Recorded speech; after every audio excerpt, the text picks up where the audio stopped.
प्यारे बच्चों, नमस्कार। कल हमने आप लोगों को रघुवंश महाकाव्यम द्वितीय सर्ग का 54 श्लोक तक बताया था। आज 55वें श्लोक से बता रहे हैं। आप लोग देखिए, ये राजीव प्रकाशन पुस्तक के 113 नंबर पेज पर है। 55वां श्लोक देखिए। इसका प्रसंग है, राजा दिलीप अपने पूर्व प्रस्तुत प्रस्ताव को दोहराते हुए पुनः कहते हैं, सिंह से कहते हैं, सेयम स्वदेहार्पणे निष्क्रियेण न्याया मया मोचयितुं भवतः न पारणा स्याद् विहिता तवैवं भवेदलुप्तस्य मुनेः क्रियार्थः।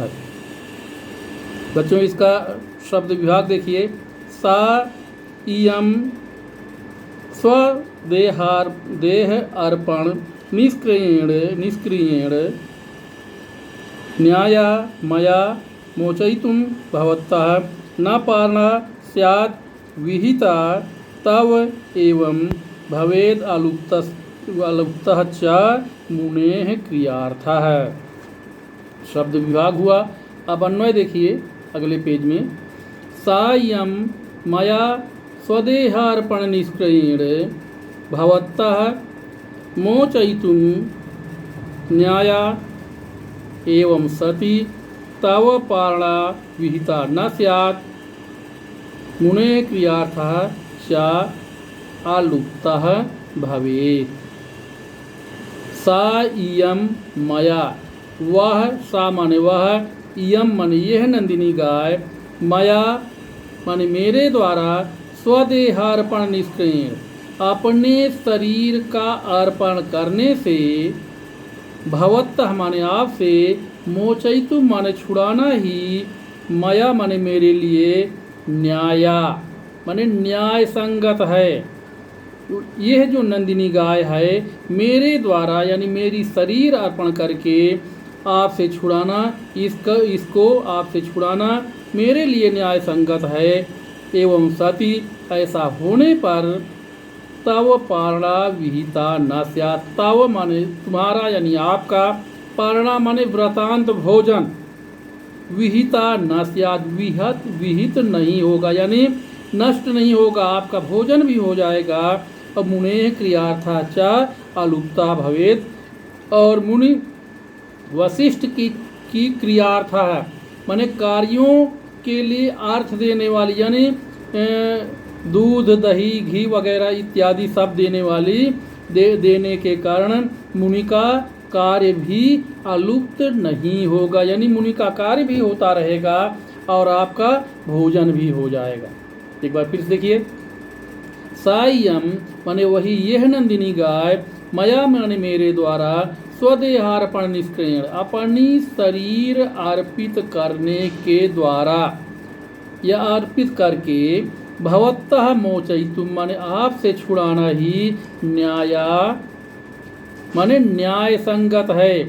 मुझे अपनी शरीर अर्पित करके इस नंदिनी गाय को छुड़ाना मेरे लिए न्याय संगत है। एवं सती, ऐसा होने पर, तव पारणा विहिता न स्यात्, आपका व्रतांत भोजन भी नष्ट नहीं होगा, यानी आपका भोजन भी हो जाएगा। मुने क्रियार्थः च अलुप्तः भवेत्, और मुनि का कार्य भी जो है वो बाधित नहीं होगा, मुनि वशिष्ठ का कार्य भी चलता रहेगा और आपका भोजन भी हो जाएगा।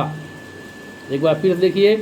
सायम माने वही यह नंदिनी गाय, मया माने मेरे द्वारा, स्वदेहार्पण निष्क्रियेण अपनी शरीर अर्पित करके, भवतः मोचयितुं आपसे छुड़ाना, न्याया मया न्याया यानी मेरे द्वारा न्याय संगत है, यानी मुझे इसको छुड़ाना न्याय संगत है। एवं सती, ऐसा होने पर, तव पारणा विहिता न स्यात्, आपका पारण भी नष्ट नहीं होगा, यानी आपका पारण भी हो जाएगा, यानी आपका भोजन भी हो जाएगा। मुने क्रियार्था च अलुप्ता भवेत्, तो मुनि का कार्य भी सिद्ध हो जाएगा, यानी मुनि का कार्य भी, हवन सामग्री के लिए जो सामग्री ये नंदिनी गाय देती है, उनकी हवन सामग्री या यज्ञ वाला कार्य भी उनका बाधित नहीं होगा। इस प्रकार से आपका भोजन भी हो जाएगा, तो मुनि का कार्य भी सिद्ध हो जाएगा। अब अगला श्लोक देखिए। भवानपीदं परमानवैति महान ही यत्नस्तव देवदारो स्थातुं नियोक्तुर्न हि शक्यमग्रे विनाश्य रक्षम स्वयमक्षतेन। अब शब्द विभाग देखिए। भवान आपि इदम परवान अवयति महान ही यत्नः तव देवदारो स्थातुं नियोक्तुः न हि शक्यम अग्रे विनाश्य रक्षम स्वयं अक्षतेन। ये इसका शब्द विभाग हुआ। अब अन्वय देखिए। परवान भवान अपि इदम अवयति ही देवदारो तव महान यत्नः रक्षम वस्तु विनाश्य स्वयं अक्षतेन सता नियोक्तुः अग्रे स्थातुं न हि शक्यम। परवान भवानपि, परवान माने पराधीन होकर के, भवान आपी माने आप भी पराधीन हैं, और इदम अवयति और यह जानते हैं, पराधीन आप हैं इसलिए आप भी यह जानते हैं, ही माने क्योंकि देवदारो तव महान यत्नः रक्षम, देवदारू नाम के वृक्ष की आप महान यत्न पूर्वक रक्षा करते हैं। रक्षम वस्तु और रक्षा की जाने वाली वस्तु को विनाश मन विनाश करके स्वयं ही अक्षतेन यानी रक्षित वस्तु की का विनाश होने पर स्वयं माने आप स्वयं भी अक्षतेन सता यानी भगवान शंकर जी की जो कि आपके नियुक्तु माने नियोक्ता हैं, उनके नियुक्तु माने भगवान शिव जी के आगे अक्षतेन नियुक्तु माने आपको नियुक्त करने वाले भगवान शिव जी के अग्रे माने आगे सातुम नहीं शक्यम आप भी नहीं ठहर सकते हैं, उनके सामने आप भी नहीं रुक सकते हैं। एक बार फिर देखिए। परवान भवान अपि इदम अवयति, पराधीन होकर के आप भी यह जानते हैं कि ही माने क्योंकि देवदारू तव महान यत्न है, देवदारू की आप महान यत्न के द्वारा परिश्रम के द्वारा रक्षा करते हैं।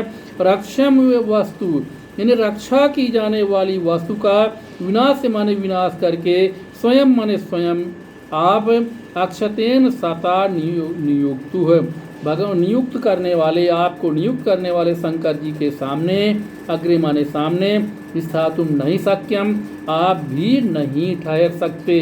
तो जिस प्रकार से आप भगवान शंकर जी के सामने जो कि आपके नियोक्ता हैं तो आप उनके सामने नहीं ठहर सकते हैं, उसी प्रकार से इस नंदिनी गाय के नष्ट हो जाने पर मैं भी अपने गुरु वशिष्ठ के सामने नहीं ठहर सकता, ऐसा राजा दिलीप सिंह से कहते हैं। अब अगला श्लोक देखिए। इसमें प्रसंग इसका है कि राजा को अपने यश की चिंता अधिक है शरीर की नहीं, यानी राजा अपने शरीर को नष्ट कर देना चाह रहा है, क्योंकि शरीर अगर नष्ट हो जाएगा और नंदिनी जीवित रहेगी तो उसका यश नष्ट नहीं होगा। अगला देखिए। किमप्यहिंस्यस् तव चेन मतोहम यशः शरीरे भव में दयालु एकांत विद्वान शिशु मद्विधानाम पिंडे स्वनास्था खलु भौतिकेषु। अब इसका शब्द विभाग देखिए। किम अपि अहिंस्यः तव चेत मतो मतः अहम यशः शरीरे भव में दयालु एकांत विध्वंसिषु मद विधानाम पिंडेषु अनास्था खलु भौतिकेषु। ये इसका शब्द विभाग हुआ। अब अन्वय देखिए।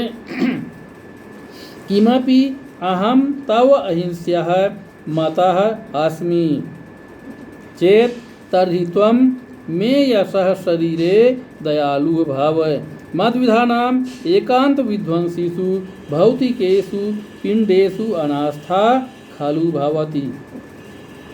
किमपि अहम तव अहिंस्यः मतः क्या मैं मुझे आप तव माने आप अहिंस्यः मतः न मारा जाने योग्य मानते हैं। यदि आप किमपि माने यदि अहम माने मैं मुझे तव माने आप अहिंस्यः मतः न वध किया जाने वाला मानते हैं तो चेत माने यदि तो तर्हि त्वम तो तुम यानी आप में यशः शरीरे दयालु भव तो आप मेरे यशस्वी शरीर पर दयालु होवें।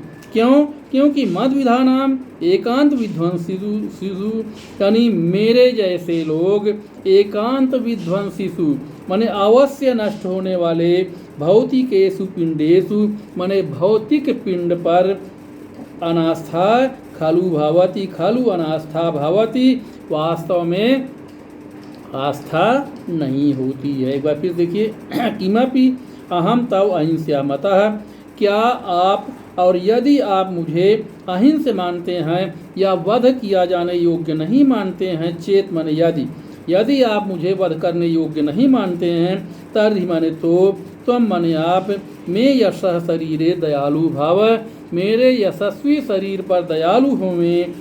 क्योंकि मद विधानाम मुझ जैसे लोग एकांत विध्वंसिषु माने अवश्य नष्ट होने वाले भौतिकेषु पिंडेषु भौतिक पिंड पर, भौतिक पिंड के ऊपर, खलु माने वास्तव में, अनास्था भवति, आस्था नहीं होती है।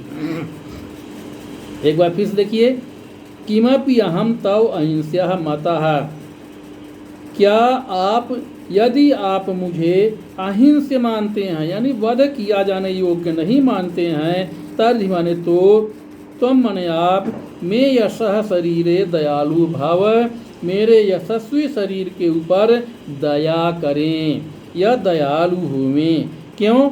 क्योंकि मद विधानाम मुझ जैसे लोग एकांत विध्वंसितु माने अवश्य नष्ट होने वाले भौतिकेषु पिंडेषु भौतिक पिंड के ऊपर, खलु अनास्था भवति, वास्तव में आस्था नहीं होती है। बच्चों आज के लिए इतना ही। अब उसके बाद आगे अगला श्लोक फिर बाद में पढ़ाएंगे। धन्यवाद।